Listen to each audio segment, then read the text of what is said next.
नमस्कार दोस्तों, आप सभी का स्वागत है मेरी वाली जॉब यूट्यूब चैनल पे। आज हम बात करने वाले हैं कैग में निकली हुई वाईपी की रिक्रूटमेंट की, जिसमें सैलरी रहेगी 80,000। चलिए देख लेते हैं कैग का ये वाईपी प्रोग्राम क्या है। इसका ये वाईपी वाला प्रोग्राम 2026 से 2028 2 इयर्स के लिए है, जिसमें मेनली यूथ को और अर्ली करियर प्रोफेशनल्स को एक एंट्री मिलेगी पब्लिक गवर्नेंस सिस्टम में काम करने की, ताकि उनकी हेल्प से पीएफएमएस पे या अकाउंटेबिलिटी सिस्टम को स्ट्रेंथन किया जा सके, साथ ही साथ इंस्टीट्यूशनल कैपेसिटीज को बिल्डअप किया जा सके। तो इसका मेन एम यही रहेगा कि जो यूथ हैं उनकी स्किल्स को यूज करते हुए हम कैसे policy analysis, audit, innovation, research, capacity building जैसे डिविजन्स में अच्छी परफॉर्मेंस ला सकते हैं, इफेक्टिवनेस ला सकते हैं। इसमें देख लेते हैं क्या क्वालिफिकेशन रिक्वायर्ड रहेगी। कोई भी ग्रेजुएट या पोस्ट ग्रेजुएट, इसमें रिसर्च फेलोज को भी एंट्री है, दोज हु आर वर्किंग और परसुइंग देयर पीएचडी, और जिनके कुछ पब्लिकेशंस हैं और वो अपने पब्लिकेशन वर्क से कैसे इस सिस्टम के अंदर कंट्रीब्यूट कर सकते हैं, they can also apply for this. तो उनका अगर मास्टर्स या ग्रेजुएशन पब्लिक पॉलिसी में है, अर्बन गवर्नेंस में है, इकोनॉमिक्स में है, फाइनेंस में है, बिजनेस में है या अदर रेलेवेंट फील्ड्स में है, इट मीन्स और भी फील्ड जैसे कि सोशल साइंस के जितने सब्जेक्ट्स हैं वो लोग भी आ सकते हैं, साइंस के सब्जेक्ट्स के स्टूडेंट्स भी आ सकते हैं। तो ये मल्टी डाइवर्सिटी क्वालिफिकेशन को भी अलाउ करता है। शर्त इतनी है कि आपके पास मिनिमम 2 इयर्स का वर्किंग एक्सपीरियंस हो। अगेन इसमें वर्किंग एक्सपीरियंस कोई एक पर्टिकुलर फील्ड का नहीं मांगा गया है। एज आपकी 30 इयर्स से ज़्यादा नहीं होनी चाहिए। अब इसमें देख लेते हैं कौन कौन सी डिजायर्ड स्किल्स हैं। आपकी स्ट्रॉन्ग एनालिटिकल स्किल्स अच्छी होनी चाहिए, प्रॉब्लम सॉल्विंग स्किल्स अच्छी होनी चाहिए, कैसे एक प्रोजेक्ट को मैनेज करा जाता है, प्लान करा जाता है, एग्जीक्यूट करा जाता है, ये स्किल्स आपके अंदर होनी चाहिए। साथ ही साथ you should know how to liaison with the government, their departments, and how to manage the stake holders.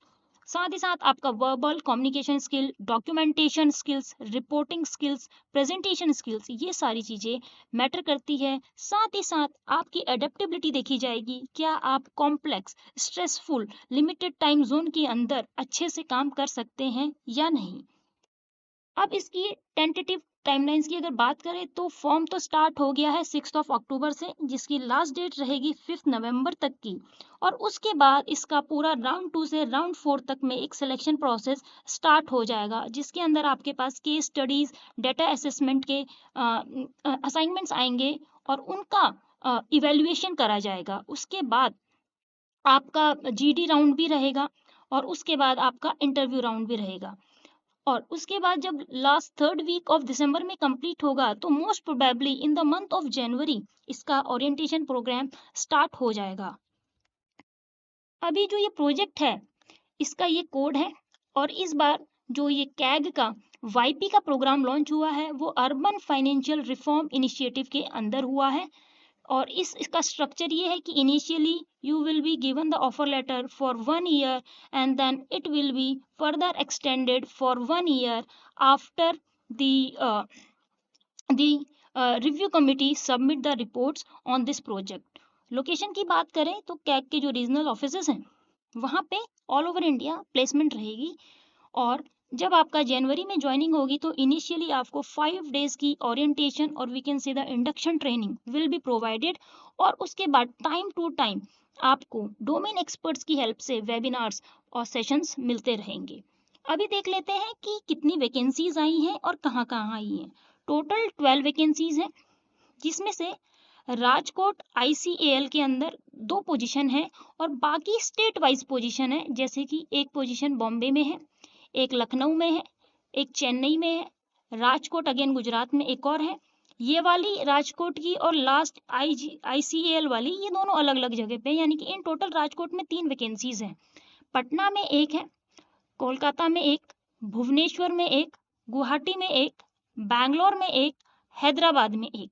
जब आप फॉर्म फिलिंग करते हैं तो इसमें आपको सिलेक्शन एरिया का खुद नहीं करना है, may be you can give your priority, but उसका फाइनल सिलेक्शन कमेटी के द्वारा ही किया जाएगा कि किस वाईपी को कहाँ प्लेस करा जाएगा। अब इसके अंदर आपकी क्या की रिस्पॉन्सिबिलिटीज रहेगी पहले वो देख लेते हैं। It is mainly related to research and analysis of urban landscape, global accounting, digital system and its implementation. Then you will also have to assist in carrying out the analysis to support the audit team, क्योंकि CAG का main काम auditing से ही related होता है, तो वहां पे आप as a coordinator, as a assistant भी काम करेंगे। You will also help in collecting the feedback and engage in providing the support as necessary for field teams. Okay, then you have to also extend MIS support for the engagement. तभी इसमें condition भी लिखी हुई है कि जो लोग willingness हैं या जो लोग स्विच कर सकते हैं अपनी फील्ड को पब्लिक फाइनेंस मैनेजमेंट के, उसमें उन्हीं लोगों को अप्लाई करना है। प्रोग्राम मैनेजमेंट में जो भी बड़े प्रोजेक्ट्स होंगे उसमें भी आपका रोल रहेगा। उसके बाद you will also support for complex audit engagement. Then you will also develop the effective communication strategies to facilitate citizens engagement. You will also help in designing and coordinating in multi stakeholder workshops and events. ये वाला काम भी आपको दे दिया जाएगा, और इसके अलावा जो भी आपको डिपार्टमेंट काम देगा, रिस्पॉन्सिबिलिटीज देगा, वो भी आपको टाइम टू टाइम करनी पड़ेंगी। अब इसके टर्म्स ऑफ रेफरेंसेस में देख लेते हैं क्या क्या लिखा हुआ है। आपका रेम्यूनरेशन 80,000 रहेगा इंक्लूसिव ऑफ एवरीथिंग, इसके अलावा आपको कुछ नहीं दिया जाएगा। अगर आप टैक्स के दायरे में आ रहे हैं तो आप पे टैक्स भी लगेगा। अदर अलाउंसेस में सिर्फ आपको TADA मिलेंगे और 8 डेज का पर ईयर का कैलेंडर लीव मिलेगा जो आप एक्यूमुलेट नहीं कर सकते हैं। और उसके बाद अगर आउटप्लेसमेंट की बात करें तो लास्ट में आपको एक एक्सपीरियंस सर्टिफिकेट या रिकमेंडेशन लेटर भी दिया जाएगा। एंड इस 2 ईयर के टेन्योर में you are not allowed to work anywhere else. अब देख लेते हैं कि फॉर्म को भरने से पहले क्या क्या डॉक्यूमेंट्स की रिक्वायरमेंट है। सबसे पहले आप अपना एक रिज्यूम बना के रख लेंगे जो कि 10 MB से ज़्यादा का नहीं होना चाहिए और PDF फॉर्मेट में होना चाहिए। उसके बाद आपसे एक SOP मांगा हुआ है, that is statement of purpose. इसको अभी हम डिटेल में भी देखेंगे।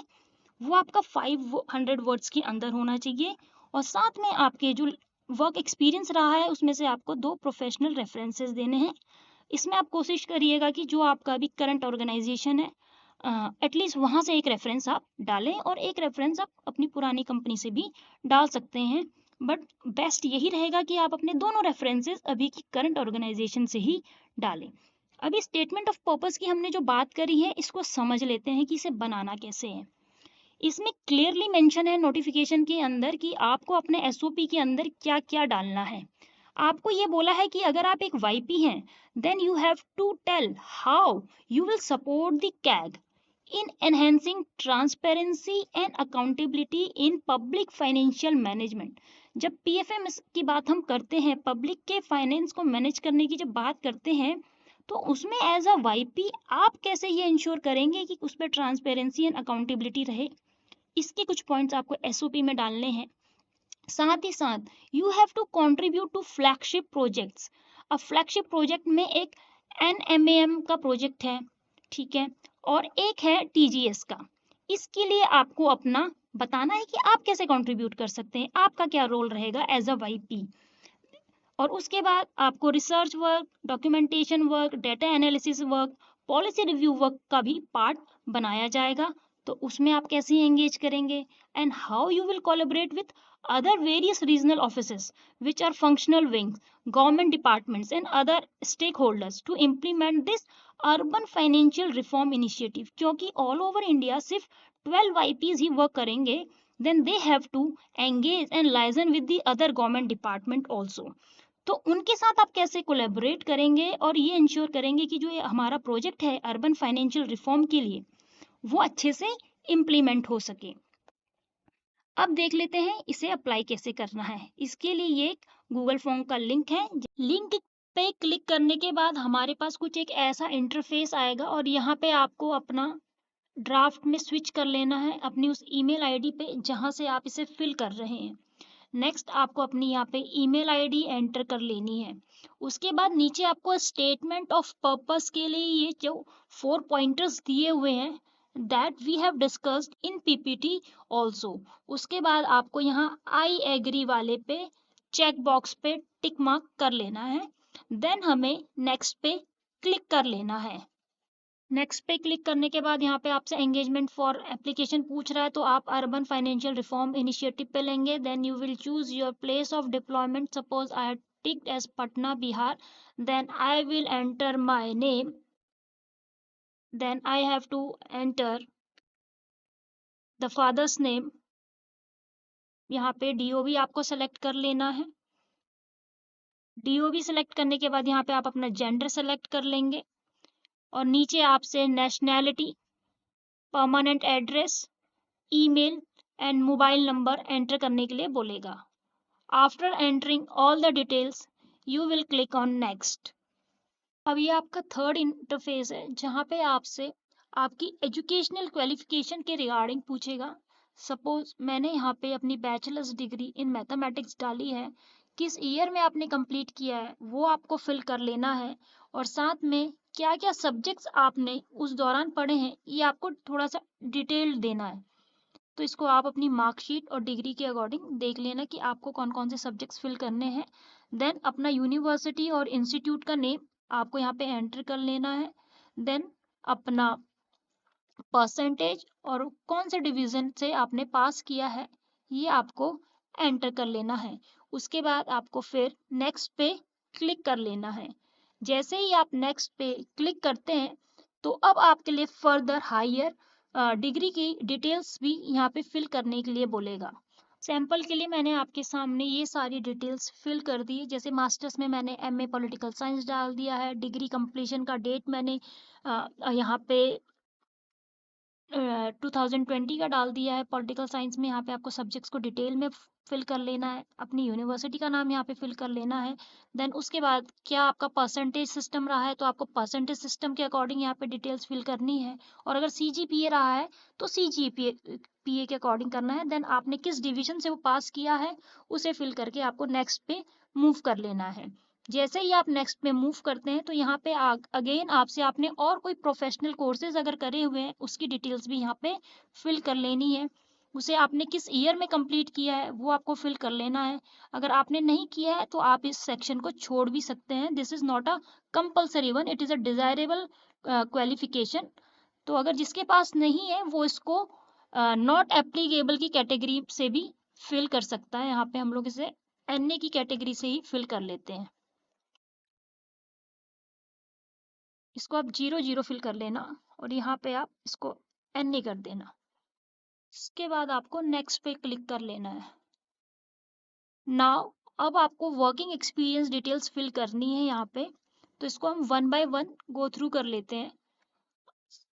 सबसे पहले आपको कोई भी टेक्निकल एक्सपीरियंस और एकेडमिक पब्लिकेशंस हैं तो उसके रिगार्डिंग आपको इन्फॉर्मेशन देनी है। टेक्निकल स्किल्स में आप अपनी बेसिक एमएस ऑफिस की स्किल्स, विजुअलाइजेशन, डाटा एनालिटिक्स की स्किल्स को यहाँ पे ऐड कर सकते हैं।